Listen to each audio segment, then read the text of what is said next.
तो भाई आज हम बात करने वाले हैं क्रिस्टोफर नोलन की जो हाल फिलहाल में मूवी आई है 2026 में, द ओडिसी के बारे में।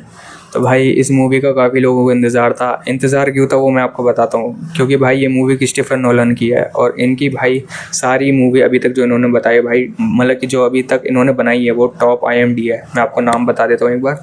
इन्होंने बैटमैन बनाई है भाई, और ओपनहाइमर बनाई थी, इंटरस्टेलर बनाई थी, आपने नाम सुने होंगे। तो भाई ये टॉप रेटेड IMDb मूवीज़ हैं। तो भाई इसलिए इंतज़ार था काफ़ी लोगों को इस मूवी का। और दूसरी बात भाई, जो उसमें कास्ट है उनका भाई फ़ैन बेस काफ़ी कमाल का है। क्योंकि मैं आपको कास्ट का नाम बता देता हूँ एक बार, कौन कौन है इसमें कास्ट। इसमें भाई टॉम हॉलैंड है जिन्होंने स्पाइडरमैन का रोल प्ले करा है मार्वल्स में। दूसरी ज़ेंडिया है, और तीसरा भाई बैटमैन जिन्होंने बैटमैन का मेन कैरेक्टर रोल प्ले करा है अभी जो हाल फिलहाल में आई है, रॉबर्ट पैटिंसन। हाँ, ये नाम है उनका, याद आ गया मुझे। ये है भाई। तो आपको तो भाई इनका फ़ैन बेस पता ही हो कितने कमाल का फ़ैन बेस है, इसलिए भाई इस मूवी का काफ़ी लोगों को इंतज़ार था। तो भाई मूवी की बात कर लेते हैं अब। मूवी भाई ग्रीक टाइम पे है, थोड़ी सी हिस्टोरिक टाइम पे है। इसमें जो मेन कैरेक्टर है, मतलब कि जिसके अराउंड मूवी रिवॉल्व होती है, सबसे पहले मूवी की टाइम की बात कर लेते हैं। भाई मूवी का जो टाइम ड्यूरेशन है लगभग 3 घंटे का है, काफ़ी लंबी मूवी है। तो मूवी जो अराउंड घूमते हैं भाई, उनका नाम है द ओडियस। मतलब कि मूवी में जो नाम है वो मूवी के स्टार्टिंग में निकले होते हैं एक वॉर पे। तो वॉर से लौटने के बाद ये मूवी का फेज़ शुरू होता है, मतलब कि सर्वाइवल फेज़। उन्हें घर लौटना होता है अपने समुद्र से। लड़ाई वड़ाई जंग वंग वो सब जीत जाते हैं, समुद्र से उन्हें घर लौटना होता है। लेकिन घर लौटते हुए उन्हें ऐसी चुनौतियों का सामना करना पड़ता है जिसकी उन्हें भाई उम्मीद नहीं होती। चुनौतियाँ भाई पहले तो मुझे ऐसी लगी थी कि शायद से कुछ लड़ाई झगड़े होंगे भाई, लूट पाट होगी। क्योंकि मैंने जैसे अभी ग्रीक टाइम की मूवी देखी है, हिस्टोरिक टाइम की मूवीज़ या सीरीज़ देखी है, तो भाई उसमें ऐसा ही होता है।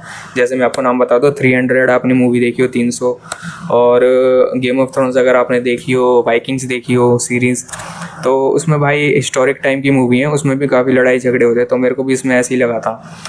और भाई इसमें जो मतलब कि जो इनकी लड़ाई होती है वो भाई होती है राक्षसों से, देवताओं से, और वैश्याओं से, इनसे लड़ाई होती है। तो इस वजह से ये थोड़ा सा नेगेटिव पॉइंट लगा मेरे को मूवी का, जो कि इस मूवी को काफ़ी स्लो कर देता है। और भाई मैं आपको एक बार स्टोरी बता देता हूँ। जो मेन कैरेक्टर होता है द ओडियस, वो भाई स्टार्टिंग जंग पे निकले होते हैं, जो मतलब कि जंग वंग जीत जाते हैं, फिर वहाँ वापस घर आ रहे होते हैं समुद्र के किनारे। तो वो दूसरा रास्ता चुनते हैं, जो कि वो चूतिया पाए, मतलब कि चूतिया पता नहीं क्या है भाई, दूसरा रास्ता क्यों चुन लेते हैं वो मेरे को नहीं पता। तो वहाँ से भाई वो रास्ता भटक जाते हैं वो धीरे धीरे भाई घर पहुँचते हैं, मतलब कि टापों पे रुकते रुकते, मतलब कि जहाँ पे भी उन्हें कोई ज़मीन दिखती है वहाँ पे रुकते हैं, खाना लूटते हैं, ज़िंदा रहते हैं। ऐसे करते करते अलग अलग टापों पे उन्हें अलग अलग चीज़ें मिलती है। जैसे एक टापू पे, जैसे जो पहला टापू होता है उस पर राक्षस मिलता है काफ़ी बड़ा, तो उसे हराते हैं, वहाँ से भगते हैं। और वहाँ पे वो थोड़ा सा चूतिया पकड़ देता है, वो उस राक्षस को तीर मार देता है, जिस वजह से उसके काफ़ी सिपाही मर जाते हैं और उससे नाराज़ भी हो जाते हैं जो बच्चे कुछ होते हैं। तो और दूसरे टापू पे ऐसे कोई वैश्या मिलती है, ऐसे तीसरे टापू पे पता लगता है कोई मौत की फ़ौज है, मतलब कि ऐसे काफ़ी टापू होते हैं। तो यही सब भाई बचते बचाते, मतलब कि उसे घर पहुंचते हुए 10 साल हो जाते हैं। और उसमें थोड़ा प्रेजेंट का भी दिखाया होता है, मतलब कि जो जहाँ पे वो लौट रहा होता है, जो उसका घर होता है, जो उसका साम्राज्य होता है, वहाँ पे क्या हो रहा होता है। वहाँ पे ये हो रहा होता है, जो उसका बेटा होता है जब वो निकला होता है, मतलब स्टार्टिंग में जंग से, जब मूवी की स्टार्टिंग में निकला होता है, तब उसका बेटा 1 साल का होता है, बस छोटा सा होता है, बहुत छोटा। लेकिन जब वो लौट रहा होता है तो भाई वो बड़ा हो चुका होता है, मतलब कि काफ़ी बड़ा हो चुका होता है। और उसके साम्राज्य की राजगद्दी पे भाई कोई नहीं बैठा होता। सबको इंतज़ार होता है कि कब लौटेगा उसका पिता, मतलब कि जो ओडियस होता है वो उसका पिता होता है कि कब लौटेगा वो, क्योंकि सबको ये उम्मीद होती है कि वो ज़िंदा है। तो ऐसे करते करते भाई 10 साल निकल जाते हैं, 10 से भाई 20 साल भी हो जाते हैं आगे चलते चलते। क्योंकि आगे चलते चलते जैसे वो लौट रहा होता है तो भाई उसके सारे साथी मर चुके होते हैं, और वो एक टापू पे होता है जहाँ पे उसे एक औरत पनाह देती है, मतलब कि बचाती है उसे। बस वही बचता सारे सिपाहियों में।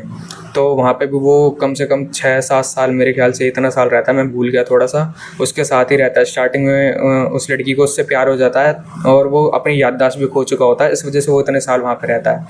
और जब वो वहाँ से जंग से निकला होता है तो उसकी बीवी उसे एक निशानी देती है, जो कि वो लड़की उससे रख भी लेती है, तो उसे काफ़ी टाइम बाद देती है। उसमें भाई इस सीन में ये दिखाया है कि वो ना उसे कमल का फूल खिलाती है, मतलब कि खिलाती है ताकि वो शरीर से थोड़ा ताकतवर हो जाए, और जो उसकी याददाश्त है, मतलब कि थोड़ी याददाश्त भी उसकी वापस आने लग जाए।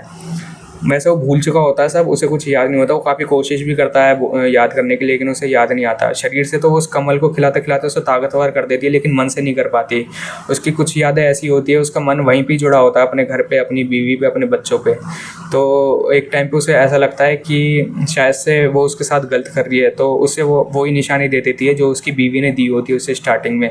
और वो निशानी जैसी उसके हाथ में रखती है तो उसे धीरे धीरे सब याद आने लग जाता है। तो वो वहाँ से फिर अपने घर निकलता है। कम से कम भाई 16-17 साल हो चुके होते हैं। इस बीच उसका बेटा बड़ा हो चुका होता है और वो अपने बाप को ढूंढने के लिए निकल जाता है, मतलब कि ओडीएस को जब वो निकलता है ढूंढने, तब वो ओडीएस अपने घर आ चुका होता है। और घर आ चुका होता है तो उसे पता लगता है कि उसका बेटा उसे ढूंढने के लिए निकला हुआ है।